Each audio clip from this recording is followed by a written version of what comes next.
Welcome back to my block, Jags. I am Dinero Scurry, and today I want to come with a little information on some of the free agent signings that we have, the teams they came from, and what do I expect them to do on our team and stuff like that. This video gonna have a little bit more of my personality. The last video, I was real serious because I was really trying to get the sound right, trying to get everything, the angles, all that focus. So I'm not that much of a serious person, but this one, hopefully in the future, more and more videos, you're gonna see my personality. But let's start off with Joe Schobert. I think that's how you pronounce his name. I'm not really sure. He was played middle linebacker for Cleveland, and that's one spot that we really need. Miles Jack, trash at middle linebacker, horrible. Ever since Telvin Smith left, and Puz. Ever since Puz left and Telvin Smith left, our whole linebacker crew just went to garbage truck juice. I don't know what happened to them. You got Miles Jack playing out of position. He's better at the outside linebacker. You try to switch him to middle linebacker, garbage. They had Payne. They signed Payne halfway through the season. He played better at that position. Almost had as many tackles as Miles Jack. In I think 6 games he played. 5 games he had like 40 tackles, and I think Miles Jack had like 49 or 50, something like that. So with Schobert, he's going to be able to play the middle linebacker, and he's a better cover linebacker at that. So that's definitely what we need. Somebody who can actually cover the tight ends, cover that zone, right in the middle of the field, and be that leader that we need. The quarter, because everybody know the middle linebacker is the quarterback of the defense. So that's what we need. Need a good linebacker. Like I say, he came from Cleveland. We signed him to a 5-year deal, so he's going to be here for a while. Apparently, the deal is real. What's the word I'm looking for? Not cap. I want to say this. The deal kind of helps us. When I was looking at the breakdown, it has it's a lot of money, but the deal is kind of. I don't even want to get into it because I can't even think of the words I'm trying to say about this deal. But this deal, it's a good deal for the Jaguars where it don't put us in a hole year by year. So it's a real good deal. Last year, he had 133 tackles. That's combined with solo and assist tackles. 133 tackles, 2 sacks, and 4 picks. Now, the picks mean a lot because that says he's out there in coverage. He's doing what he's doing in coverage. You know what I'm saying? Middle linebacker, 4 picks. That's pretty good. Out of him, we're going to get a solid linebacker that we've been missing ever since Telvin and Puz. So that's what we're going to get. We're going to get somebody who's solid, somebody who can play that position well, somebody who knows what they're doing, and hopefully not playing out of position. Because, like I said, Miles Jack played out of position. Looked like he lost a lot of the times on the field. So, like I said, but it looked the trash out there. We got Darqueze Dennard. I think that's how you pronounce his name. We signed him to a 3-year deal coming out of Cincinnati. He played nickel corner while he was in Cincinnati, but Jacksonville think we can play him on the outside. We'll see. I don't know what they're going to do with DJ Hayden. They're going to keep DJ Hayden as the nickel and go with Trey Herndon to play the outside with, what's the name? With Dennard. I don't know how that really going to play out. Dennard had 37 tackles last year, no sacks. But this is crazy. The last 2 years, he hasn't had no interceptions. So that's a little strange. Not strange, but it's either, I know he came off the PUP list last year, so he didn't start the season healthy. But 2 years straight playing nickel and they get no interceptions. As much as the passing game is works to the slot now, that's a little telling about him. I don't really get that about him. But we're with him on the team. We got to figure out who's going to be the number 1. We just signed Rasheem something today. I can't remember his name. And they're trying to figure out, he's also a depth cornerback. So I don't know if they're going to try to figure out what all these guys with Trey Herndon, with Hayden, with Dennard, and with the new dude, Rashawn Menace. We got him from out of Detroit. Free agent out of Detroit, so I don't know if they're gonna try to figure out the best combination on who they want to be the nickel, who they want to be the outside. Pretty sure they're gonna draft a cornerback, so it looks like they're just gathering up depth as far as trying to get this defense trying to get his defense down pat. There's just a lot of depth. So I see they're going a lot of depth when it comes to cornerback positions. We also picked up Rodney Guthrie, D lineman out of Arizona. So it's crazy about him. He plays the 3 technique just like Calais. Calais played the 3 technique. He plays 3 technique. Can play the big end, or you can move him in the inside as interior lineman. Play the 3 technique. So he's a big, solid dude, and that's help with the run stop.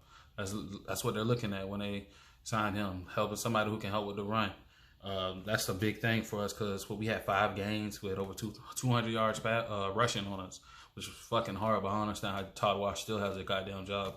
But you have him to help with the run. Hopefully that can and help with the D line as far as veteran experience, veteran leadership. With him being on the team, he's a little bit older, so he's not a young cat. So he knows the ways around the NFL. We signed him to a 3-year deal. He had 31 tackles and 3 sacks last year. So it's not crazy numbers, but for what they're asking, I don't know what exactly Arizona asked him to do. He could have been doing exactly what they wanted him to do. So I'm not really sure about that. And he's coming back home. He's from Florida. He's from Haines City. That's over there by Tampa area. So he's from Haines City. He coming back to the good old state of Florida, Gunshine State. So hopefully, I think he will do. I think that's one of the free agents that's really gonna do well with us because of what we're asking him to do. That's almost like a plug and play. Played the same position as Calais. Basically, when Calais left as a free agent to Jacksonville, he was the guy they drafted, or the guy I'm not sure if they drafted him or whatever, but he was the guy they got to replace Calais. I want to say they drafted him a year before Calais left, and he was the guy to replace Calais. So, boom, last person we got from Arizona, last D-line we got from Arizona, he was the mayor of Sacksonville, came through, did exactly what we needed. I wish Calais was still here, but you know how the finances go, we couldn't keep him. Now we got Cassius Marsh. He's a journeyman DN. We signed him for a 1-year deal, 36 tackles, 2.5 sacks. He's a rotational player, kind of like Dwtd Smoot, somebody who can, you know what I'm saying, you could rotational in, you know what I'm saying, get some rotation, get some snaps in, third down, you know what I'm saying, one of the ends get tired, you know what I'm saying, just a good sub guy, solid depth on D-line by adding him. So with Yannick going, we need another end. With Calais gone, even though Calais played the 3 technique and big end, now we have another end. As far as with him, he's a journeyman. He's played for multiple teams in his short career. Seattle, New England, 49ers, the Cardinals. So he's a journeyman. We signed him to a 1-year deal. Hopefully he can actually make Jacksonville a home and show out. You know what I'm saying? That's what we need. We need players to come here and not just collect a check like how it's been in the past. We need people to come here and show out. We need people to come here and want to be in Jacksonville, want to play well, want to get wins, want to excite the city for the team that we have here so they can stay here. Because you see the rumors saying that we might go to London with these 2 home games over there. I don't know what's going on. Though nobody really got the answers on that one, so we kind of lost on that. But hopefully Dog can come in and, you know what I'm saying, really give us depth on that D-line, especially on that D-end side. Because of him and Josh Allen step up. Let's say Josh Allen step up next year, get the same thing, 10, 11, 12 sacks or whatever it may be. Then you got, what's the name? You got Marsh come in, do the same thing. Let's say he get like 8, 9 sacks. You know what I'm saying? So now, you know what I'm saying, we getting that defensive line to step up, and now we're getting the contribution out of the guys that we really been needing. So hopefully, you know what I'm saying, he can do that for us. Then we got the dude named Al Woods. Big D lineman, kind of like a nose tackle, 3 technique. We signed him to a 1-year deal. Where did Buddy come from? I think he came from Seattle. I want to say Dog came from Seattle. I don't really know too. I ain't never heard of Dog before. A lot of these people I ain't never heard of before we signed them. But definitely ain't hear about him. So he had 32 combined tackles and 1 sack last year. If he plays nose tackle position, basically he's just there to plug the holes for the stop the run. You know what I'm saying? Take on the double team, make sure the guards, the center, somebody don't go to the second level. You know what I'm saying? He's there and then stuff the run. That's basically what all nose tackles do. You're not really gonna get a lot of sacks out of nose tackles because that's not really what you're asking them to do. If they get sacks, of course, that's a plus, but you're not really asking them to get nose. So you're not asking them to get pressure up the field and get into the quarterback's face.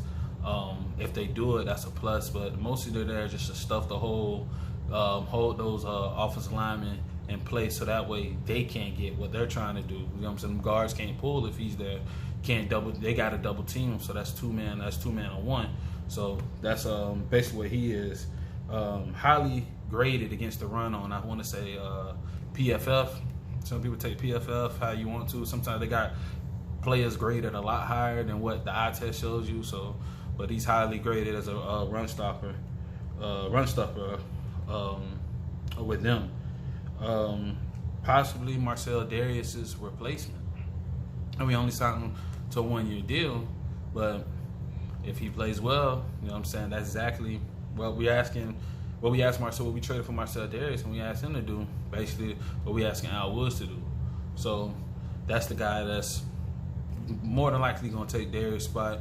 Of course, we got the draft coming, so we don't know how when we draft these guys, not draft these guys, but we don't know who they're going to draft and the position they're going to play and how that's going to go with the rotation. So basically, it looks like in the defense, we picking up a lot of depth, especially on that D line. We got 1, 2, 3.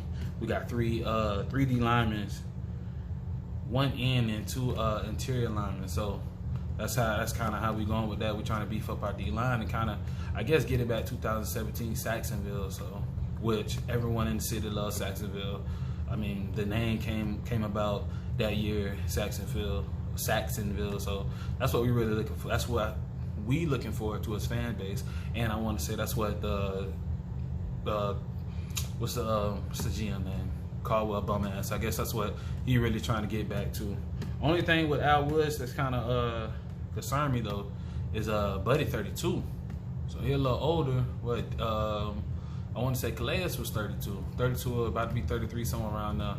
So by Buddy being 32, that lets me know he's on the, you know what I'm saying, the down end of his career. So hopefully we can still get some good production out of him. You know what I'm saying? And he can do exactly what we asked him to do. A lot of these guys, if you look at the people we picked up, we're asking them to do a lot of production for us on defense because we have so many holes. So a lot of these guys are just they're filling in holes that we have in our defense as far as depth. Because now we still got the draft. We got 12 picks in this upcoming draft. So with these 12 picks, they're going to add to the free agents. So now we're just going to have almost a whole new looking defense, to be honest, because I can see us going heavy in the draft on defense as well. So we're basically going to have a whole new defense out there. It's not going to be the 2017 AFC team that went to the AFC Championship game. It's not going to be Sacksonville. You got one starting linebacker from that team, which is Miles Jack, and he's going to play back to the outside. So that's the position he played then. We have, I think, the only person on defense from that year is what RB Jones. I just said but name earlier. What's his name? Dwan Smoot. And I think that's it. To be honest, I think Dwan Smoot, RB Jones, and Miles Jack's the only people on our team from 2017. So, in my opinion, I think that's what Caldwell's trying to do. He's trying to recreate that same type of defense. Hopefully this works. I don't know how good Darquez Denard and the dude we got from Detroit, I don't know how good they are in coverage, because it seemed like most of these guys play nickel. So I don't know how good they are in coverage, if they can play the outside, because that's what helped us a lot in 2017 was when we had Ramsey and when we had Boye, they were able to shut down the outside in the pass, and that allowed our D-line to get up, you know what I'm saying, get upfield, get sacks, and cause pressure. So both of them need each other. D-line needed the cornerbacks to play their position and play their role, and vice versa. Cornerbacks need D-line to play there. So we, I don't know how good these guys are in cover. Like I said, one thing that kind of concerned me about Darquez, I haven't heard his name being said, so I don't even know how you pronounce it. But one thing that concerns me about him, he has no interceptions last 2 years. And the other dude we signed today, I'm not really sure. I didn't really get a good chance to read up on him, but We need guys who can get turnovers. Joe Schobert. I'm thinking that's how Big Joe. He the Cup of Joe. He's the guy that out of all these guys that got turnovers, and they really look like they really performed well. Because I was reading that Cleveland really didn't want to let him go. They was trying real hard to get him to stay, but money talk, and so you know how free agency work. So these are the new guys within the last week that we signed within free agency. Hopefully all these guys really step up. I think a lot of them, once training camp starts, and August. Once training camp starts, we're really gonna see who's gonna stay on the team, who's gonna be. So we're really gonna see who's the ones out of these players that we picked up. We're really gonna see who really wants to. Who's gonna compete and be the starters. We still got the draft, so once the draft come around, that might. Everything I said right now might completely switch and flip, because we might draft a player literally in each. We're more than likely probably going to draft a player in each one of these positions. Middle linebacker, we're probably going to draft 1 or 2 linebackers. We're definitely going to draft a corner, and we're definitely going to go at the D-line position. So by the time after the draft, I might be making another video saying all these guys are not non-existent, but they might. You know what I'm saying? With the talent that we get out the draft, they might just fall into depth, which ain't nothing wrong with it, because ain't nothing wrong with having a lot of depth, especially on the D-line. So until then, this is My Block Jags. I am Dwtd Scurry. You can follow me on Twitter at ThatBoyScurry, ThatBoyScurry.